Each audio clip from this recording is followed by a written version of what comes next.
welcome to Big Talk, college sports with a Midwest perspective, blue collar and blue blood Friday edition. I am Sam Springer. Tony Hollinsworth, we've got to divulge. We are doing this on Thursday night because of scheduling. So we don't have the results of the Michigan Rutgers game, so we won't talk about in depth about anything about that game until Monday, if needed. Other than Michigan holding serve, maybe, or Rutgers throwing a wrench in their regular season title hopes. Yeah, How are you, by the way? Each one is possible. I'm good.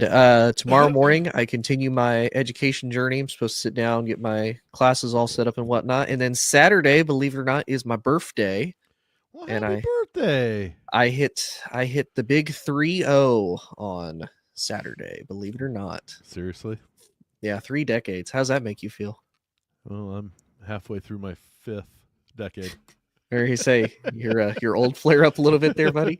Nope, not at all. I feel as young as a 30-year-old, Tony. Okay. Well, if it makes you feel any better, I really felt it. I don't know because I know you said that you lived in Indiana for a little bit and you've lived in Ohio most of my life. Did you ever interact with a grocery store called Cub Foods? Yes, there used to be a couple in Muncie when I think it was Muncie. Maybe it wasn't, but yes, I have been to Cub Foods before. Yes. So I asked that because I have not met anybody like under the age of like 45 that knows what Cub Foods is, because I remember seeing and going to one in like 1999 and 2000, and I'm at my group table at work, and only one other guy who's 3 months younger than me knows what Cub's food is. And I said it to the table, and they're like, "What was that? Where's that at?" I'm like, "It's where this gym used to be here on Washington Street." And they're like, "Oh." I'm like, "Yeah, all this is before your time." They're like, "Yeah, I don't know what Cub's food is." I'm like, "Oh, wonderful. My arthritis just flared up." Yeah, maybe Cub food, I don't know that it exists any longer. I'm guessing it's been bought out since then. Oh, yeah. There used to be a lot in the Chicago area, believe it or not, being Cub food. It was like, ooh. You know, but there were I have shopped at Cub Food before. Yes, not very often, and not near where I lived full time, but I like in college and stuff. Yeah, if I remember correctly, the one that I used to live near closed in, I want to say like 2000, 2001, 2002, maybe. Nonetheless, I feel like at this point, if I stay up till like 3 a.m. and I see a commercial about mesothelioma, that I almost qualify for it at this point, to be 1,000% honest with you. All right, moving on. We just successfully spent 3 minutes talking about something completely other than college sports with a Midwest perspective. We talked about something with a Midwest perspective, just not mesothelioma. No, Cub food. But let's jump into a lot happening in the Big Ten men's race for the regular season championship. Tony, last night. Yeah, this is Thursday evening. So last night, Wednesday night, the Michigan State Spartans go to College Park and stun Maryland 58-55. Trey Holloway with slightly about 2/3 of a court shot to win it at the buzzer. Wow, what a finish. Yeah. And it was funny because I don't know, do you remember on Monday's episode when you asked me, do you think Michigan State needs that like one particular all-star that like kind of stands out for if you need that last second game shot that makes it count, if you need them or not? And then funny enough, it comes from Trey Holloman, who had the second most points scored on the night. But again, everybody from the bench to the starters scored 2 points or more from the entire thing.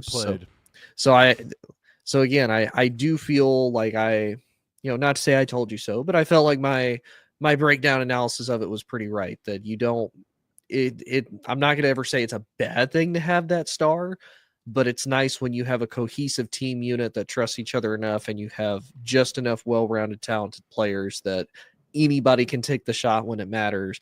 And obviously Holloman makes it. Now, I don't know how many players are going to make that shot in that particular moment, because we've seen that happen all the time. Sometimes it does, sometimes it doesn't. And not saying they still wouldn't have won the game, because if he didn't, it would have just gone into overtime, and then who knows what would happen at that point. But nonetheless, though, it was kind of cool. I saw that. I'm like, oh man, look at that. He had the second most points on the team, gets the game winning shot that saves Michigan State from having to go into overtime, and only hands Maryland their second loss at home all season so far. Three things. First, I thought you meant first one. I was like, no, sir. First one. Apologies. I meant to say Holloman, and I said Holloway instead. Dude, I knew. Yeah. Second is Tom Izzo talked about that shot and why he wasn't really surprised that it went in was because the day before a game, their practice, the day before any game, they end their practice with everybody taking a half court shot. Yeah. And he said the last two games before in practice, Holloman had hit his half court shot. So he kind of said, he kind of was able to range it out and be able to hit it. And I don't remember what the third thing was right off the top of my head. We started talking about something else or got a little sidetracked because you thought I was correcting you other than me saying, so I forgot the second one. So that's okay. But this is a big game for Michigan State to have put that extra exclamation point on, hey, we're going to win this Big Ten championship of the regular season. It's detrimental to Maryland because now they fall into a tie for fourth place in the conference. But one of those teams is Purdue, and they have lost to the Boilermakers. So Purdue actually has the tiebreaker against Maryland. So it was an ill-advised or inopportune time to have a loss, especially at home when you've held such a good serve at home. Maryland has they have the ability to win out and be able to stay tight and put the pressure on Purdue. The remaining part of their schedule is not extremely difficult, although they do have a trip to Ann Arbor to take on Michigan on Wednesday the 5th. But they play Saturday at Penn State. Penn State, it's looking more and more like Penn State is going to be out. They fell at IU. Now it's not likely that they will. It's not unlikely. They still can make the tournament, the Big Ten tournament. They still can do that, but they're going to have to win Penn State's going to have to win 2 of their last 3. Actually, I'm sorry, they only have 2. They need to win both of their games, and lucky them, they get Maryland next. Yeah, after they get losing the way that they have. So, go ahead.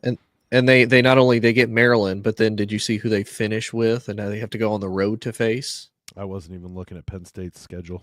So they host Maryland on Saturday, and then 1 week later, on the 8th, they have to travel to Wisconsin to take them on. So that's a very tall order.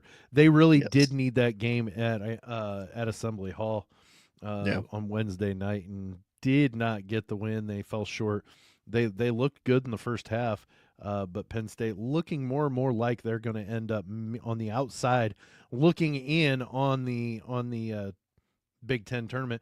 Washington technically could still make it. They've got 3 more games remaining, but they have to win all 3 of them to get to 7 wins. And I say get to 7 because if they don't get to 7, they get in that quagmire of the 4+ teams potentially being tied at 6 wins. And that's when tiebreakers and things like that come into play. So if Washington wants to avoid all of that, they need to win out. And I don't see that happening either.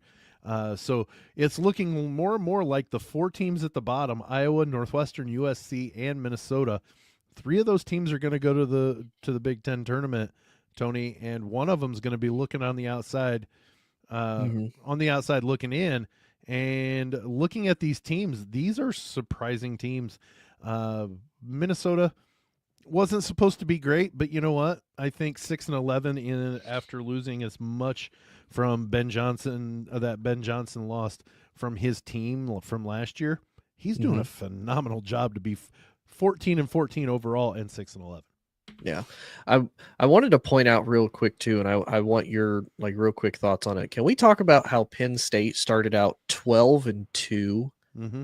and then they have lost they've They're lost 3-12 12 of their last 15 games. Their Yeah. only wins being against Rutgers, Nebraska, and Minnesota out of all of that. And So I mean, and to think and at the time it was catching Purdue when they were kind of struggling at that point too at the beginning of the season that Penn State absolutely housed them in Happy Valley. Yeah. And then it's weird too because they start their losing streak. They barely lose to Indiana. They get destroyed by Illinois. They just barely squeak out a loss against Oregon. They realistically barely lose to Michigan State. And then a lot of these have been it's weird. Some of the big boys that they faced against like Michigan, against Michigan State, Oregon, they're just barely losing. But then they go to places like Ohio State, they're getting blown out 83-64. They go to UCLA, they're getting blown out. USC blown out. They just barely lose to Washington. So that's the really weird part about Penn State is that they've managed to like fall that heavily. But like you said, out of the bottom four teams, there's going to be one looking in. So let's see. We have USC, Iowa, Penn State, and Washington technically at the bottom, but like you said, tied with the six win teams are all right tied now that are basically in the spot for the last three are Minnesota, USC, Northwestern, and Iowa. They're all 6-11 right now. Are we going to do you think we should kind of give prediction? Because because you said what, two of those teams have a chance? Three of those teams right now, with the way it's sitting, I'm going to take into consideration Penn State's not winning out, and neither is Washington. So I'm going to say they're eliminated because right now, if Washington doesn't win all out, they're going to be at 6-14. Penn State doesn't win out, and they only win one. Let's say they'll be at 6-14, and you have Minnesota, USC, Northwestern, and Iowa all at 6 still right now without having to play. They still all have 3 games left. So they're going to, I think a combination of those 3 teams are going to win at least 2. Or one, and then they'll win one, and the tiebreakers will decide who gets that last spot. Okay. I'm kind of going quickly through a lot of their schedules. Ooh. I think if I had to pick... hold on. Let's hold that thought. We'll go ahead, take our break right now for the audio podcast. Then we'll come back and talk about who we think maybe will be that third team on the outside looking in on the Big Ten tournament. Right after this break for the audio podcast, you're listening to Big Talk on the Believe and Lounge Sports Network. Okay, we are back. Tony, we're talking about we're looking at the schedules of the bottom 4 teams, and we're taking into consideration that Penn State and Washington aren't going to win out and are not going to compete for that last spot. So that leaves Minnesota, USC, Northwestern, and Iowa all at a 6-11 record. 3 of those teams are going to make it into the tournament. Yeah. Ooh. So I feel like... Are you okay with us conceding that Penn State and Washington will be out?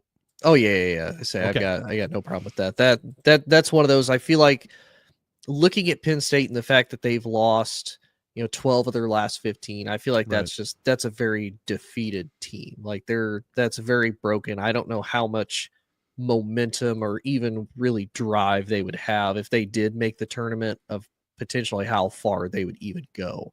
So yeah, I've got no problem with that. It's just interesting because at least the teams that I think would make it, because I'm gonna be honest, I at the moment have Northwestern out of it. Just looking purely at schedules. So Iowa has to they have to go to Northwestern, host Michigan State, and then go to Nebraska. I feel like they could beat Northwestern. I don't know about the last two because I feel like Nebraska is one of those. They're playing really well. USC has to go It's to at Oregon. Nebraska too. Yeah. USC has to travel to Oregon. Then they have to host Washington. And then they have to go to UCLA. Who's this? I'm sorry. USC. Okay. Minnesota has to go to Nebraska, host Wisconsin, then go to Rutgers. And then Northwestern has to host Iowa, host UCLA, and then go to Maryland. I feel like, all honesty, this. Woo! Yeah. It's who do we Okay. think is going to So lose the most? I think it could turn into USC's 1 and 2. That puts them at 7 and 13. With the win against Washington, I'm assuming. With a win against Washington. Okay. I see Minnesota. Oh goodness. Yeah. I know that. I'm like, that's a rough outing because I mean, having to go I'm to going to say Minnesota goes 2 and 1. Okay. I think Minnesota. I think Ben Johnson is a good enough. I think they pull 2 of these 3 up. So that puts them at 8. I say they're in. I would assume maybe both road games with maybe the loss to Wisconsin. Correct. That's what I'm seeing. Could they win all 3 or win a combination of 2 and 1 being Wisconsin? Sure. I think that could happen too. But I'm going to say 2 and 1 of those remaining 3. That puts Minnesota in. Okay. So that leaves us with USC, Northwestern, and Iowa as the remaining 3 teams for the last 2 spots. Mm-hmm. Oh, goodness. Iowa at Northwestern, I think they win that game. You're so right. There's 1. Right. Okay. Home to Michigan State. Ugh. Especially with Michigan State coming around and trying to put a stamp on this Tom Izzo Big Ten championship in the season where he's done so much, and then at Nebraska on the 9th. Yeah. Say within a short bout of that game against Michigan State too. It's not even like they get much time to kind of rest and recuperate afterwards. I think Iowa goes 1 and 2. Okay. So win Northwestern, lose win the last Northwestern, 2. lose Michigan State, lose at Nebraska because Nebraska's playing for some seeding. Yeah. So they're going to want that game. It's senior day. So I think Iowa goes 1 and 2. That puts them at 7 and 13. Mm-hmm. Northwestern, I think they go over 3. I think right there's your team that misses. That was my thought because I'm looking at it like, to me, they have the hardest ending schedule. 2 home games back. Now they do get the benefit of it being home games, sure, but they're against Iowa, they're against UCLA, and then they have to go face one of the toughest teams in their own home against Maryland in the season. Northwestern will go 3-0. I mean, hey, if they do, honestly, and I know you and I have talked about it, how cool would that kind of be for them to be able to solidify, at least go into the Big Ten tournament, 3 years in a row? Yeah, get that, see if they could heat up. I just don't see them having enough, although they did win at Ohio State. They won at Minnesota their last 2 games. So it's actually taken these 2 games to get them into position to fight for this. I just don't. I even if they go 1 and 2, but if they go 1 and 2, then who do they beat? And it would do my heart good to see them beat Maryland, but that would then throw, if Northwestern can go 1 and 2, that would throw whatever tiebreaker we've got going on with them and USC to be which one would get the nod and which one wouldn't. And I'm looking, and USC lost to Northwestern. And they beat Maryland earlier in the season in their house. So they do have a win over Maryland too to start with. So it is a feasibility that if Northwestern can win one of the final 2 or 3 games, one of those 3, and USC only wins one of the 3, Northwestern goes to the Big Ten champion or tournament. They say, "Woo, Big Ten championship, man! They make the jump. All they got is Only win at takes least because one of those because three." Northwestern is hot off a 2-game win streak, and they're not slouches. I No, mean, no. they won against Nebraska, against Ohio State, who could very well Mhm. be a tournament team if they could put some wins together. Yeah. Minnesota, always hard to go to the barn and play, hmm especially when Northwestern is decimated from injury the way they have been. hmm For them to have those 2 wins, and both of them by double digits. So Yeah. if Northwestern can pull one of those 3 off, be it against Iowa, be it against UCLA or Maryland, one of those 3, and USC holds serve and goes 1-2, like I think they're gonna, Northwestern's in instead of USC. hmm I love, if we've got to go through this tournament anyways and analyze it, I love that we've got the back end to look at too, not just the top end. And Yeah. we talked about the Michigan State Maryland game. That helps Purdue too. So I, as a Mhm. fan, am kind of like, way to get. The Big Ten championship is not in question, is not possible for Purdue. So the next thing is let's get the best seeding we possible for the Big Ten tournament. Right. Purdue's now tied is now the 4 seed Mhm. with a win over UCLA on Friday. They Right. will be the 4 seed going into the final 2 games of the season. Yeah. So I mean, it is possible, and like we said, it is kind of a down year for Purdue, which we kind of expected, and honestly for them, if they can get past UCLA, their schedule is still fairly favorable. I mean, they Sure. host Rutgers, and then they have to go to Illinois. Now, again, we've talked about all season Illinois long. is Illinois can play with the best of them when they want to. It's just, when does Illinois want to decide, you know what, we're going to punch them in the mouth, and this is what we're going to do today. And we talked about this on Believe in Purdue yesterday, is that we know that there is a good team inside that Purdue team that's in the middle of a 4-game losing streak. Yeah. We know that that's a good team. Is there flaws? Yeah, every team has flaws.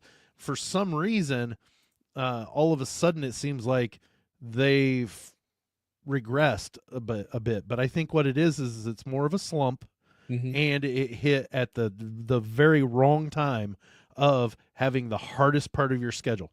Could it be? Yeah. Could I be crazy or blinded by the fact that I've watched Purdue all year and maybe they're not as good as I think they are? Potentially, but I really do think that they're a pretty solid basketball team. They're just going through a really bad slump that's hitting at the wrong time. Yeah. They haven't played god awful horribly No. against most of the of the 4 games. They just didn't come through in times where they have been hitting shots. So, whatever for that, but they can fit. They could. I saw a graphic. They compare actually throughout the course of the season with almost the same ebbs and flows. They rate a little bit higher in different areas as the 2019 Purdue team that went to the Elite Eight and was half a second away from going to the Final Four when Virginia hit the shot from about the free throw line to tie it, take it to overtime, and ended up winning in overtime and going to the Final Four and winning the national championship. Right. That team this year, rates at a little bit higher of a rate as that team did. That team lost, I believe, 3 out of 4 to end the season, Big Ten season. Lost in the first round that they played. They got the double bye, played on Friday, got beat in the first round of the Big Ten tournament. Nobody was giving them a chance.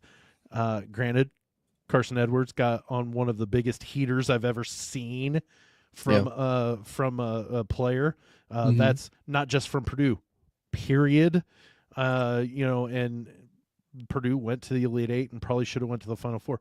If Purdue's this year team is rating a little bit higher in categories as that team, it could turn around. I'm not saying it will. I'm just saying it could, and they could be a hard outcome March. Yeah. And I do think too for Purdue, because like you said, this isn't a bad team. Even amongst the 4-game winning streak, it's not a bad team. Losing streak. Huh? You said winning streak. It's a losing. Did I say winning? Sorry, I meant You losing did. streak. It's all right. See, that's my Leave it to my me to payback get for what I did. correct you. I know. Hey, you said Holloway, I said Holloman, so it's fine. That's our correction. But you look at their schedule early in the season. They beat Alabama when Alabama was number 2. They lose to Marquette, then they lose to Texas A&M, they lose to Auburn. All Texas pretty A&M close game games. was a close game. Yes, it was. The Auburn and the Marquette games were a little bit of a blowout. Yeah, but then of course they enter Big Ten tournament play. They beat Oregon in Oregon, pretty heartily. They beat Michigan, and then now they're on the streak.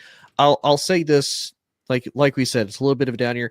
I think too, what a lot of people may not realize with college basketball, especially in conference play, look how much Purdue ran through the Big Ten the last couple of years, just absolutely bullying and dominating everybody.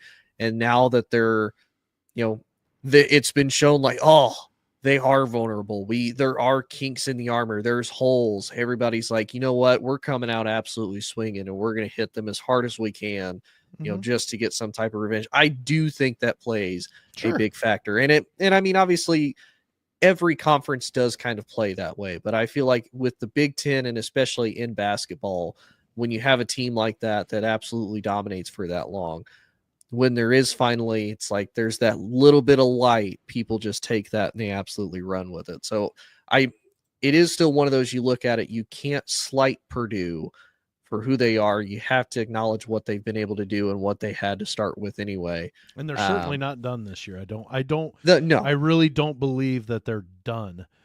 Could they get, lose 1 or 2 of these final 3? Sure, they could. They could also win all 3 of them. So that's true. And then go on a little bit of a streak and get to the championship of the Big Ten tournament. Then what do you say? Oh, it was luck, or they weren't playing anybody. Well, guess what? You're going to play somebody to get to that point. So I'm not at all saying that I think that that's what's going to happen. I need to see what's going to happen against UCLA. It's a formidable opponent with a 4-game losing streak on the line. If they can come back, I don't care that it's at Mackey Arena. I really don't.